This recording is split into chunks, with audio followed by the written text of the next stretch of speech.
कुशीनगर गांव में एक लकड़हारा रहता था जो लकड़ियां बेचकर अपना पेट पालता था।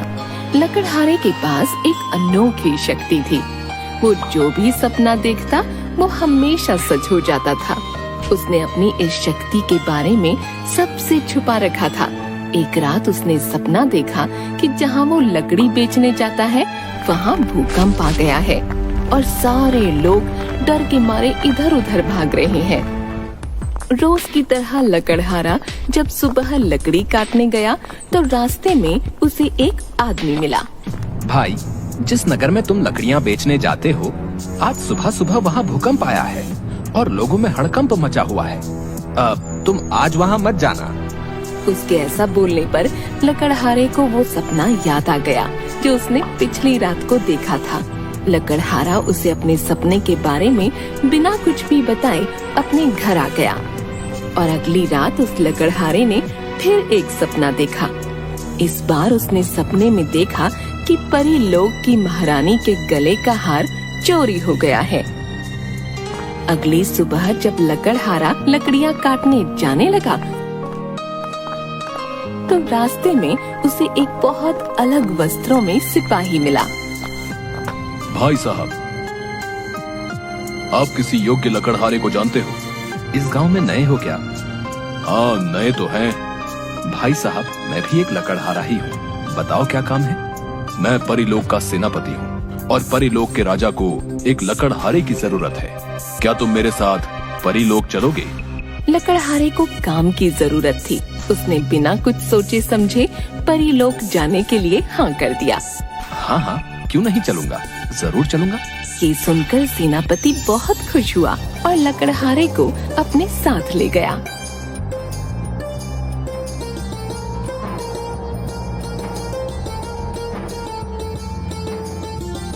परीलोक में राजा ने लकड़हारे को कुछ पेड़ काटकर वहाँ एक लकड़ियों का सुंदर पार्क बनाने का काम दिया।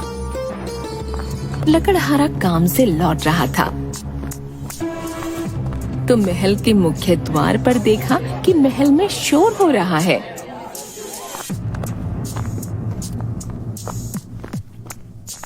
भाई, क्या हुआ? महल में इतना शोर क्यों मच रहा है?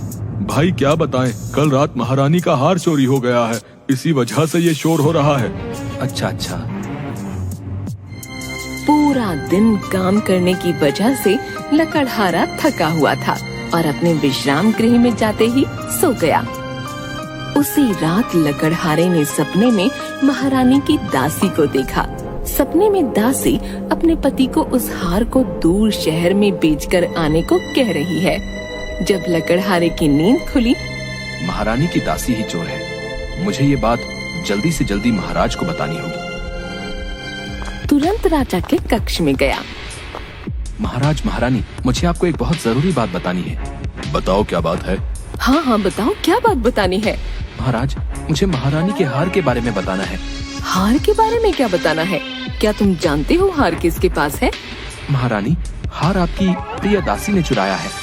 लकड़हारे की बात सुन राजा ने राजमहल के सभी दास दासियों को बुला लिया।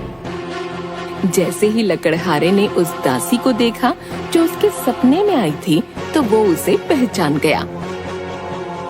महाराज, ये दासी और इसका पति चोर है। इसी ने आपका हार चोरी किया है। अपने ऊपर आरोप लगता देख वो दासी रोने लग गई। महाराज, ये आदमी झूठ बोल रहा है। मैंने कोई हार नहीं चुराया और कल का आया ये आदमी कैसे बता सकता है कि हार मैंने चुराया है? मैं इतने सालों से यहाँ काम कर रही हूँ। दासी को रोता देख रानी को उस पर दया आ गई। रानी ने गुस्से से लकड़हारे को कहा, तुम्हारी हिम्मत कैसे हुई मेरी प्रिय दासी पर आरोप लगाने की? यह आदमी झूठा है, इसे अभी के अभी कारागार में बंद कर दिया जाए। लकड़हारा डर गया और रानी से कहने लगा, महारानी, आपके इसी भरोसे का इस दासी और इसके पति ने गलत फायदा उठाया है। लकड़हारे ने बहुत कहा लेकिन राजा और रानी ने लकड़हारे की बात पर भरोसा न करते हुए उसे कारागार में बंद कर दिया। लकड़हारा अपने साथ अन्याय होता देख खुद से कहने लगा, मैं तो भलाई करने गया था और खुद ही इस कारागार में बंद हो गया। भलाई का तो जमाना ही नहीं रहा। लकड़हारा कारागार में बंद है। तभी उससे मिलने सेनापति आता है। अगर तुम सच्चे हो तो मैं तुम्हारी मदद कर सकता हूँ। सेनापति जी, मैं निर्दोष हूँ, मेरी मदद करो। सेनापति ने उसे परीलोक की देवी के बारे में बताया। तुम परीलोक की देवी को याद करो, वे सिर्फ सच्चे इंसान की मदद करती हैं। अगर तुम सच्चे होगे तो वो जरूर तुम्हारी मदद को आएगी। ठीक है सेनापति जी, मैं ऐसा ही करूँगा। लकड़हारा आंखें बंद करके परी को याद करने लगा। कुछ ही देर में उसके सामने एक सुंदर सी परी काले कपड़े पहने खड़ी थी। परी के हाथ में एक झाड़ू था। तुम कौन हो? तुमने मुझे क्यों याद किया? मैं एक लकड़हारा हूँ और इस वक्त मुसीबत में हूँ देवी, मेरी मदद करें। तुम परेशान मत हो, मैं तुम्हें ये जादुई झाड़ू देती हूँ। बाकी तुम अपना दिमाग लगाओ कि राजा के सामने तुम कैसे असली चोर को पकड़वाओगे। ऐसा कहकर परी गायब हो गई। अब लकड़हारे के पास परी की जादुई झाड़ू थी। ये परी की जादुई झाड़ू ही अब उसकी कुछ मदद कर सकती थी। भाई, सारे चोर रात के अंधेरे में ही चोरी का माल दूसरे राज्य में ले जाते हैं। मेरे पास एक उपाय है। अब हमारे पास परी का जादुई झाड़ू है, जिसकी मदद से हम दोनों इसमें बैठकर उस चोर को पकड़ सकते हैं। आप बिल्कुल सही कह रहे हो। उन दोनों ने ऐसा ही किया। दोनों झाड़ू पर बैठकर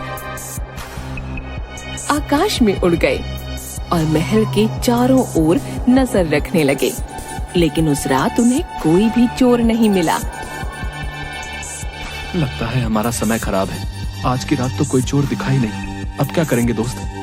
चिंता मत करो दोस्त, कल की रात और देखते हैं, नहीं तो फिर कोई और तरकीब लगाएंगे।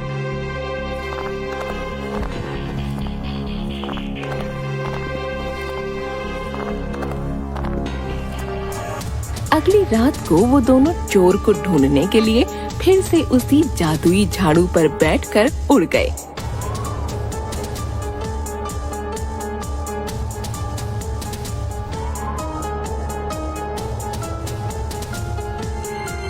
तभी उनको एक आदमी दिखाई दिया, जो हाथ में गठरी लिए अंधेरे में छुप छुप कर महल के बाहर जा रहा था।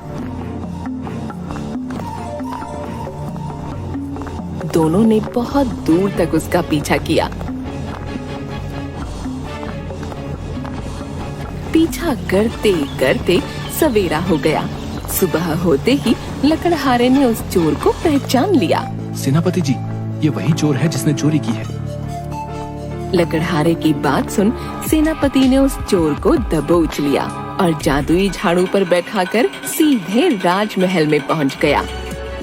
जब परी की जादुई झाड़ू लोगों ने देखी तो राज दरबार के सभी लोग हैरान हो गए। सबको यकीन हो गया कि लकड़हारा सच्चा है, क्योंकि परी की जादुई झाड़ू सिर्फ एक सच्चा इंसान ही प्राप्त कर सकता था। और जब गठरी को खोला गया तो उसमें रानी का हार मिला। राजा ने दासी और उसके पति को कारागार में डालने के आदेश दिए। राजा ने लकड़हारे की सच्चाई से खुश होकर उसे राज्य का विशेष सलाहकार बना दिया।